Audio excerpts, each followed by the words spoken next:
बनता है 0.4%, 0.4% of your population. India में कोई 3-1% है, चाइना में 20%। अब चाइना की आबादी की 20% लोग हैं जो टैक्स देते हैं, इंडिया में 3%, हमारे यहाँ 0.5 से भी कम।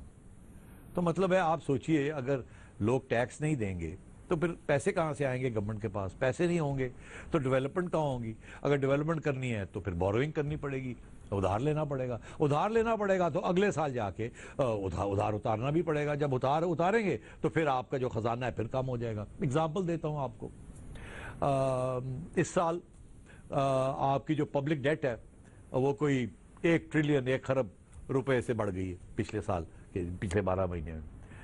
कुछ 17,000 अरब रुपए की आपकी इस वक्त कर्जे हैं आपके ऊपर।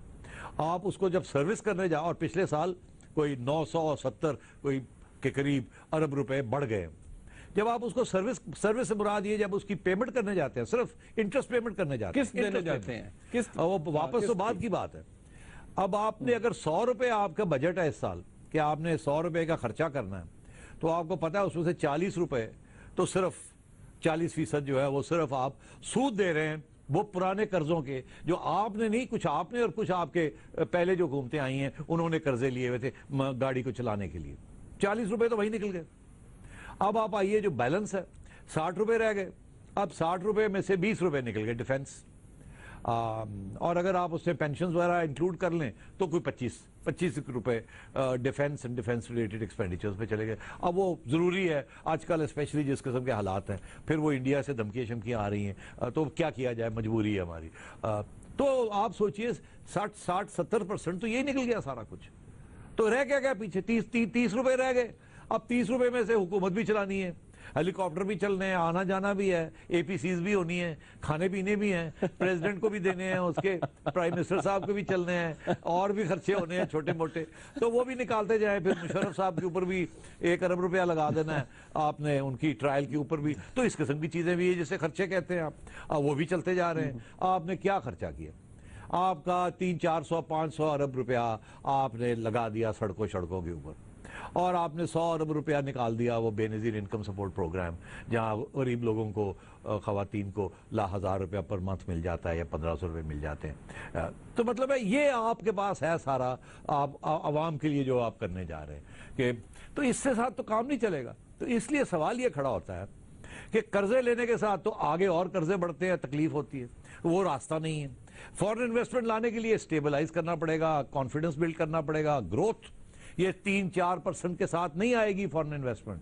फॉरेन इन्वेस्टमेंट देखते हैं दुनिया में कहां ग्रोथ तेज हो रही है, जहां मार्केट बढ़ रही है, जहां अच्छी गवर्नमेंट पॉलिसीज हैं, तो वहां इन्वेस्टमेंट हो रही है। इन्वेस्टमेंट चाइना जा रही है, इन्वेस्टमेंट इंडिया जा रही है, जहां 8-8, 9-9, 10-10, 11-11% ग्रोथ हो रही है। आप मर के कह रहे हैं हमारी 4.2, 4.3, 4-4.25% ग्रोथ हुई है, और वो भी इकोनॉमिस्ट कह रहे हैं मुनीब के वो फज हुआ है थोड़ा बहुत फिगर, वो शायद 4% से ऊपर नहीं है। हर साल आप कहते हैं हम 5 पे पहुंच जाएंगे, फिर कहते हैं 6 पे। आपको आखिरी बात करता हूं, ये करने के लिए अगर आपने 7 लाख लोगों को हर साल जॉब्स देने हैं, तो आपको कम से कम 7% हर साल ग्रो करना पड़ेगा, और आप 4 पे मर के आ रहे हैं। तो आप सोचिए हर साल कितना बड़ा गैप बनता जा रहा है। तो इसलिए ये मसाइल हैं हमारे, और कोई भी हुकूमत इसकी तरफ तवज्जो नहीं देती, 2 चीज़ों की तरफ, कि पॉलिटिकल स्टेबिलिटी और सर्टेनिटी कैसे लानी है। इसमें सब सियासी जमातों का रोल है, मीडिया का भी रोल है, हम जो इंस्टेबिलिटी क्रिएट कर देते हैं। और दूसरी चीज़ ये कि टैक्स, अब टैक्स जो लोग चोरी कर रहे हैं, इसाक डार साहब आज कहते हैं कि जितनी हमारी मैशत है ब्लैक इकोनॉमी है, तो अगर इनको पता है ब्लैक इकोनॉमी इतनी है तो क्यों नहीं टैक्स कर रहे उसको, क्यों नहीं रोक रहे उसको?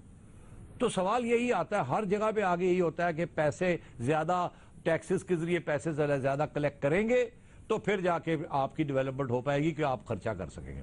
तो अगले सेक्शन में ये डिस्कस करना चाहिए हमें कि क्या टैक्स बढ़ाने के साथ, टैक्स रेट को बढ़ाने के साथ टैक्सेस ज्यादा होते हैं, या टैक्स रेट कम करने के साथ और ज्यादा लोगों के ऊपर लगाने के साथ